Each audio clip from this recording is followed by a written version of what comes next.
हमारे सनातन धर्म को वैज्ञानिक धर्म माना जाता है और उसकी वजह ये है कि इस धर्म में हर एक चीज़ के पीछे का लॉजिक, हर एक चीज़ के पीछे की वजह को बहुत साफ तौर पर बताया गया है। फिर चाहे वो शिखा धारण करना हो, तिलक लगाना हो या फिर प्राणियों की उत्पत्ति ही क्यों ना हो।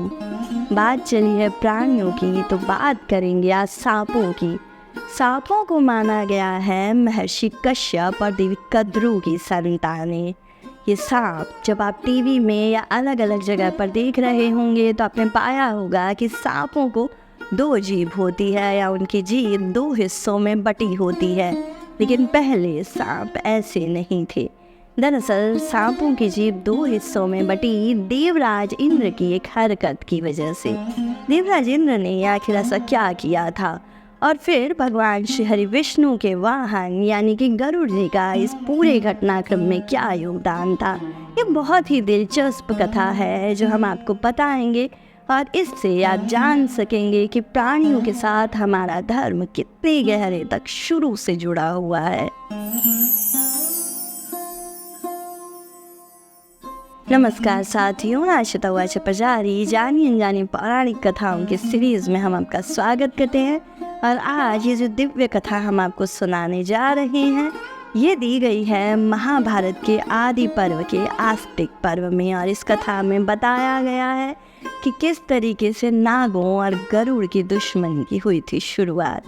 दरअसल अपने चैनल पर हम आपको कुछ वीडियोस बता चुके हैं जहां हमने आपको बताया था कि किस तरीके से नाग माता कद्रू ने अपनी बहन और अपने ही पति महर्षि कश्यप की एक अन्य पत्नी यानी कि देवी वनिता को अपनी दासी बना लिया था।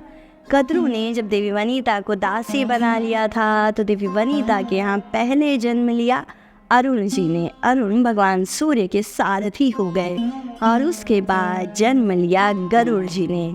गरुड़ भगवान विष्णु के वाहन कैसे बने ये भी हम अपने चैनल पर एक वीडियो में आपको पहले ही बता चुके हैं। उस वीडियो की लिंक आपको कमेंट बॉक्स में और डिस्क्रिप्शन बॉक्स में मिल जाएगी, आप ज़रूर उस दिव्य कथा को सुनें। तो दरअसल हुआ ये कि जब गरुड़ जी का जन्म हो गया, उनकी भगवान श्री हरि विष्णु के साथ भेंट हो गई, तब गरुड़ जी ने अपनी माता देवी वनिता को कहा कि माँ, तुम्हें तुम्हारी सौत यानी कि कद्रू के यहाँ दासी के रूप में काम करते हुए जब मैं देखता हूँ तो मुझे बहुत दुख होता है और मैं चाहता हूँ कि मैं कद्रू के यहाँ से तुम्हें छुड़ा लूँ यानी तुम्हें गुलामी से आज़ाद करवा दूँ।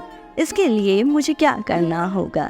तब देवी वनिता ने गरुड़ जी को कहा कि आपको इस प्रश्न का समाधान, इस प्रश्न का उत्तर केवल कद्रू ही दे सकती है।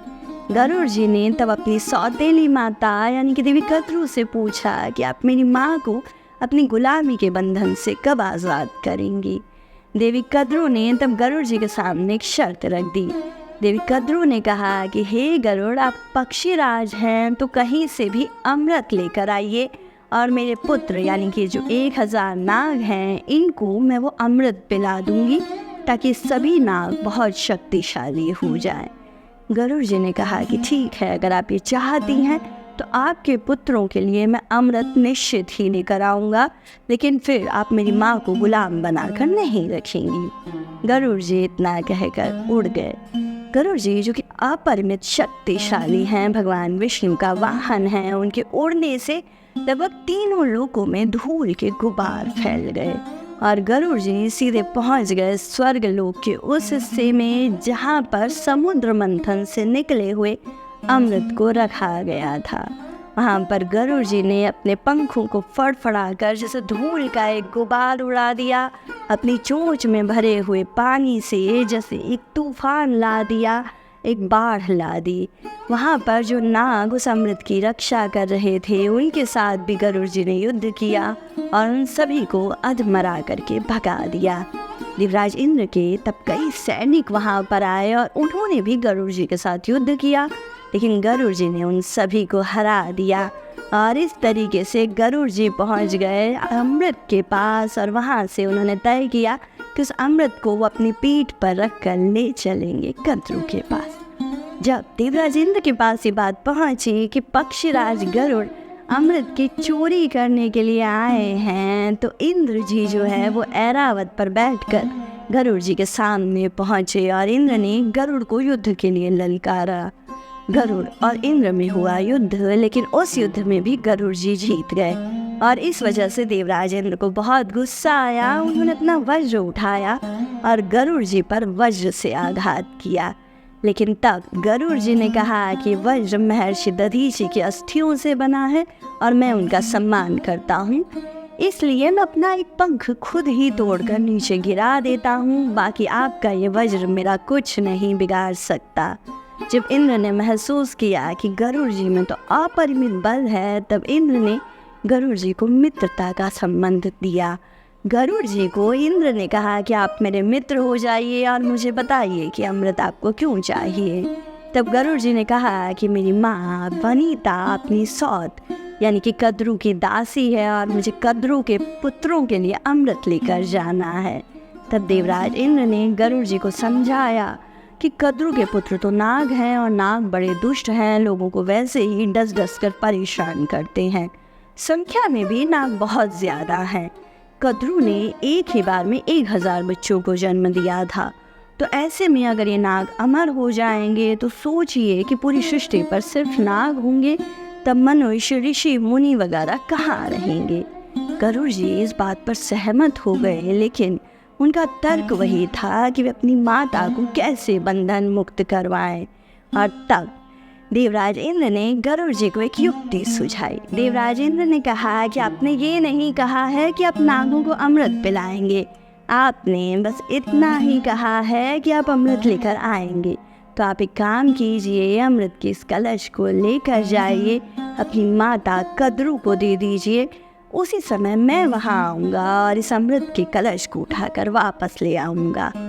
गरुड़ जी को ये प्रस्ताव बहुत अच्छा लगा। उन्होंने कहा कि ठीक है देवराज इंद्र, यही होगा। गरुड़ जी अमृत लेकर कद्रू के पास पहुँचे। कद्रू अमृत देखकर बहुत खुश हुई। उसने तुरंत ही देवी वनिता को अपनी दासता से मुक्त कर दिया। कहा कि वनिता तुम स्वतंत्र हो। और फिर कद्रू ने कुशा का आसन बिछाया, उस आसन पर अमृत के उस कलश को रखा और अपने सभी पुत्रों यानी सभी नागों को बुलाया कि जल्दी से आओ, स्नान कर लो, संध्या कर्म कर लो, ताकि इस अमृत को पिया जा सके। सभी नाग अमृत के आने की खबर सुनकर बहुत उत्साहित हो गए। तेजी से स्नान, ध्यान और पूजा करने के लिए चले गए ताकि शुद्ध होकर वे अमृत पान कर सकें। और उसी दौरान उस कमरे को खाली जानकर वहाँ प्रकट हुए देवराज इंद्र। देवराज इंद्र ने वो अमृत का कलश उठाया और सीधे लेकर उसे स्वर्गलोक में आ गए। नाग जब तक निपट कर नहा धोकर पूजा पाठ करके उस कक्ष में पहुँचे तो नागों ने देखा कि अमृत का वो कलश गायब है। वनिता देवी को भी छोड़ा जा चुका था, तो अब नाग कुछ नहीं कर सकते थे, वे बस दुख कर सकते थे। लेकिन तभी नागों को लगा कि इस कुशा के आसन पर अमृत का वो कलश रखा गया था, तो हो ना हो इस कुशा के आसन पर भी अमृत की कुछ बूंदें ज़रूर गिरी होगी और उसी अमृत को चाट कर हो सकता है कि हम अमर हो जाएं। नागों ने जैसे ये सोचा, उन्होंने अपनी जीभ रगड़ रगड़ कर उस कुशा के आसन को चाटना शुरू कर दिया।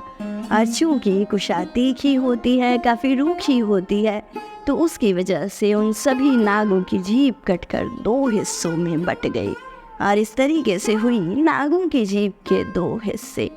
हालांकि इस पूरे घटनाक्रम का सीधा असर गरुड़ जी पर नहीं पड़ा, क्योंकि गरुड़ जी तब तक अपनी माता को लेकर महर्षि कश्यप के आश्रम में पहुंच चुके थे और साथ ही साथ गरुड़ जी ने तय कर लिया था कि श्री हरि विष्णु के साथ अब वे रहा करेंगे, वैकुंठ को ही वे अपना निवास स्थान बना लेंगे।